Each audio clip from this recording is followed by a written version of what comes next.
तर पुन्हा एकदा आपण जायकवाडीची दृश्य बघतोय। जायकवाडी धरणाचे सगळे दरवाजे उघडण्यात आलेत। 1,70,000 क्युसेकनं पाण्याचा विसर्ग सुरू झालेला आहे। आपत्कालीन दरवाजे उघडण्याची वेळ आलेली आहे।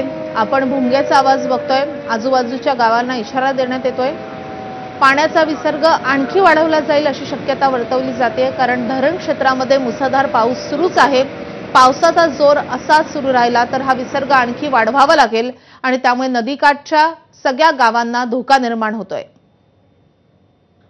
विहंगम अशी दृश्य तुम्ही एबीपी माझावरती पाहत आहात। या धरणाला 27 दरवाजे आहेत। 27 दरवाजामधील हे जे तुम्ही 7 आपत्कालीन दरवाजे आहेत ते देखील उघडण्यात आलेले आहेत।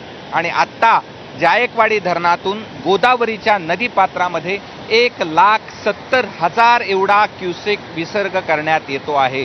आणि त्यामुळे हे गोदावरी नदीचं रूप तुम्ही या ठिकाणी पाहत आहात। गोदावरी नदी दुतडी भरून या ठिकाणी वाहते आहे आणि अशा पद्धतीचं दृश्य हे मराठवाडा 2006 नंतर पाहता आहे, कारण की 2006ला असाच खूप मोठा पाऊस झालेला होता आणि धरणामधून 3 लाख क्युसेक एवढा विसर्ग करण्यात आलेला होता। आणि आता ही 2.5 लाख क्युसेक एवढा विसर्ग करण्याची वेळ येईल असं पाटबंधारे विभागाच्या अधिकाऱ्यांनी सांगितलेलं आहे।